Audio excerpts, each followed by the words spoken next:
엘리자베스 1세의 초상화를 보면 가장 먼저 눈에 들어오는 건 새하얀 얼굴입니다. 붉은 머리, 진주 장식, 흐트러짐 없는 표정. 우리가 아는 그녀는 늘 완벽한 여왕처럼 보입니다. 하지만 그 완벽한 이미지는 타고난 자신감이라기보다 불안을 감추기 위해 만든 얼굴에 가까웠습니다.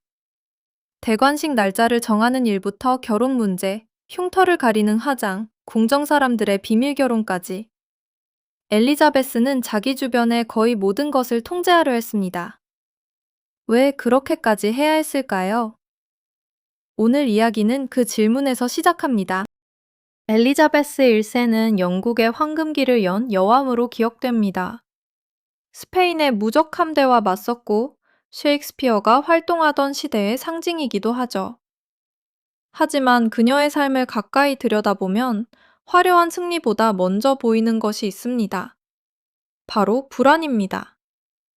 여성이 왕이 된다는 것 자체가 의심받던 시대였습니다.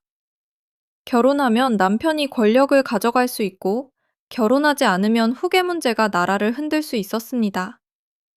얼굴에 흉터가 남으면 여왕의 약점으로 읽혔고, 궁정의 결혼 하나도 세파벌의 시작으로 보였습니다. 그래서 엘리자베스는 자신을 하나의 이미지로 만들었습니다. 흔들리지 않는 처녀 여왕, 늙지 않는 얼굴, 누구에게도 권력을 나눠주지 않는 군주. 문제는 그 이미지가 그녀를 지켜주는 방패였지만 동시에 그녀를 가두는 가면이 되었다는 점입니다. 엘리자베스가 왕위에 오른 건 1558년 11월 17일이었습니다. 튜더 왕가의 마지막 군주가 된 순간이었죠. 하지만 왕관을 썼다고 해서 모든 문제가 끝난 건 아니었습니다. 오히려 시작이었습니다. 당시 잉글랜드는 종교 문제로 갈라져 있었고 여성 군주가 나라를 이끌 수 있느냐는 의심도 컸습니다. 그래서 대관식 날짜 하나도 가볍게 정할 수 없었습니다. 1559년 1월 15일 웨스트민스터 사원에서 열린 대관식은 존 디가 기릴로 골랐다고 알려져 있습니다. 존 디는 수학자이자 천문학자였고 동시에 점성술에도 깊이 관여한 인물이었습니다. 지금 기준으로 보면 이상하게 들릴 수 있습니다. 하지만 16세기에는 천문학, 점성술, 정치 조언이 지금처럼 깔끔하게 나뉘지 않았습니다. 중요한 결정을 앞두고 별자리와 징조를 보는 일이 완전히 엉뚱한 행동만은 아니었습니다. 엘리자베스가 미신에 휘둘린 사람이라서가 아닙니다. 그만큼 첫 출발부터 조심해야 했다는 뜻입니다. 여왕의 모든 선택은 정치적 의미를 갖게 됐고, 곧 그녀의 결혼 문제도 나라 전체의 문제로 커졌습니다. 왕관을 쓴 지 얼마 지나지 않아 의회와 귀족들은 같은 질문을 던졌습니다. 여왕은 누구와 결혼할 것인가? 지금 눈으로 보면 사적인 문제처럼 보일 수 있습니다. 하지만 그 시대 왕실의 결혼은 개인의 선택이 아니었습니다. 외국 왕자와 결혼하면 잉글랜드가 외국의 영향 아래 들어갈 수 있었고, 국내 귀족과 결혼하면 다른 귀족들이 밀려났다고 느낄 수 있었습니다. 쉽게 말해 남편 한 명을 고르는 일이 외교 노선과 권력 지도를 동시에 바꾸는 일이었습니다. 1559년 2월 10일 의회에서 엘리자베스는 이미 잉글랜드 왕국과 결혼한 몸이라고 말했고 처녀로 살다 죽어도 충분하다는 뜻을 덧붙였습니다. 남편을 고르라는 압박에 나의 배우자는 이 나라라고 답한 셈입니다. 이 말은 낭만적인 선언이 아니었습니다. 권력을 누구에게도 나눠주지 않겠다는 정치적 방어선이었습니다. 하지만 결혼하지 않는 선택에는 다른 위험도 있었습니다. 후계자가 없으면 여왕이 아프거나 죽는 순간 나라가 흔들릴 수 있었기 때문입니다. 그리고 1562년, 그 불안은 현실처럼 다가왔습니다. 1562년, 엘리자베스는 천연도에 걸렸습니다. 살아남기는 했지만 얼굴에 흉터가 남았다고 전해집니다. 여기서 중요한 건 단순히 외모 문제가 아니었습니다. 그 시대 군주의 몸은 나라의 상징처럼 여겨졌습니다.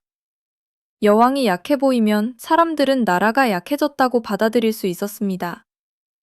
몇 달 뒤인 1563년, 의회는 다시 결혼과 후계 문제를 압박했습니다. 여왕이 죽으면 내전이 일어날 수 있다는 걱정 때문이었습니다. 엘리자베스에게 흉터는 거울 속 상처로 끝나지 않았습니다.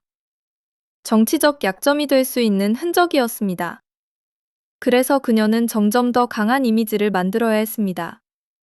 새하얀 얼굴, 붉은 입술, 높은 가발, 젊고 단단한 표정.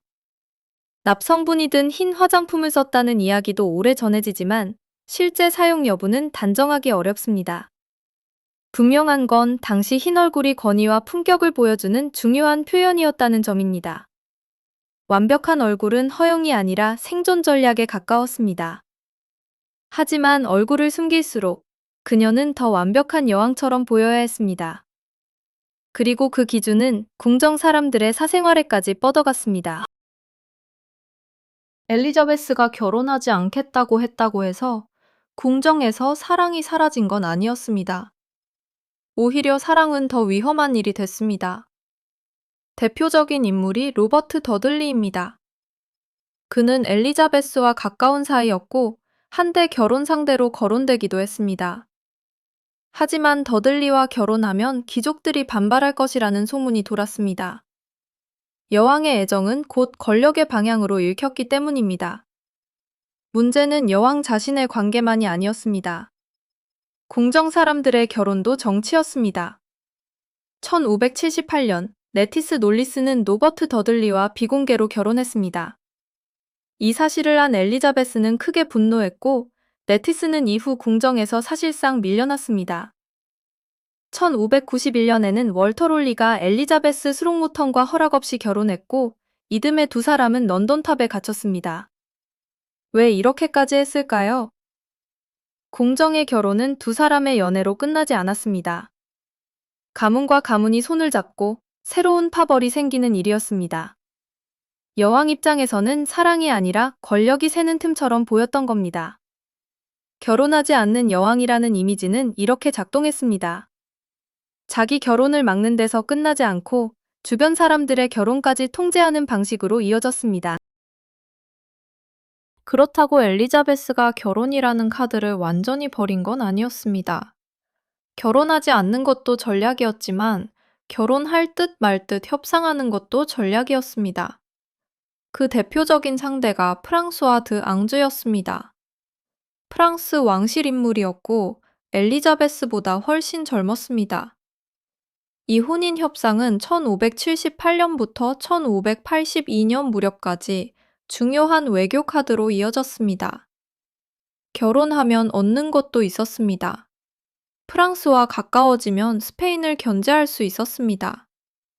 유럽의 힘겨루기 속에서 잉글랜드가 혼자 버티지 않아도 되는 길이 열릴 수 있었죠. 하지만 잃을 것도 컸습니다.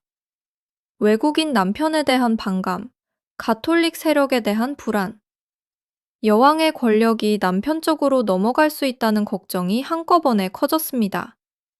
엘리자베스는 오래 망설였습니다. 공개적인 애정 표현도 있었고 선물과 편지도 오갔습니다.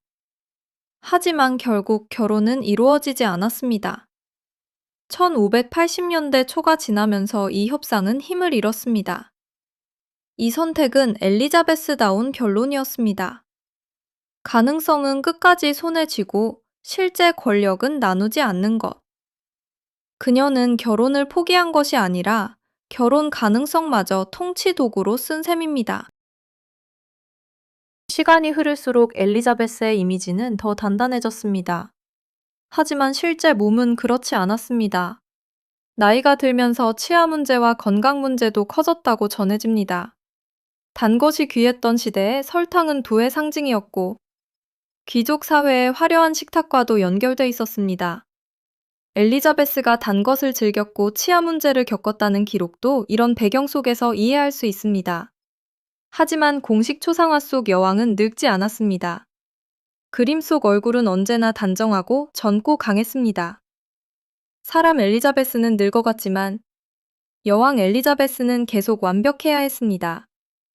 그녀는 끝내 결혼하지 않았고 후계자도 오랫동안 분명하게 말하지 않았습니다. 누군가를 후계자로 찍는 순간 권력이 그 사람 쪽으로 미리 몰릴 수 있었기 때문입니다.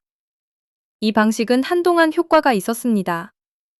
누구도 완전히 이기지 못하게 만들었고, 왕권은 끝까지 그녀 손안에 남았습니다. 하지만 대가도 있었습니다. 처음에는 나라를 지키기 위해 쓴 가면이었습니다. 시간이 지나자 그 가면은 그녀가 벗을 수 없는 얼굴이 됐습니다. 1603년 3월 24일. 엘리자베스가 세상을 떠날 때까지 사람들은 그 가면 너머의 인간을 쉽게 볼 수 없었습니다. 엘리자베스 1세는 단순히 강한 여왕도, 기이한 여왕도 아니었습니다. 그녀는 자신이 약해 보이는 순간 나라가 흔들릴 수 있다는 사실을 너무 잘 알았습니다. 그래서 결혼하지 않는 선택을 정치로 만들었고, 얼굴을 이미지로 만들었고, 침묵마저 통치 방식으로 만들었습니다. 흰 얼굴 처녀 여왕이라는 이름, 허락 없는 결혼을 향한 분노, 끝까지 미룬 후계 문제는 따로 떨어진 사건이 아니었습니다. 모두 같은 질문으로 이어집니다. 권력을 지키기 위해 만든 가면은 어디까지가 전략이고 어디서부터 자기 자신을 가두는 감옥이 되는 걸까요? 엘리자베스의 추상이 아직도 우리를 바라보는 이유는 바로 그 질문이 아직 끝나지 않았기 때문입니다. 영상이 재밌으셨다면 구독과 좋아요 부탁드립니다. 다음 영상에서 만나요.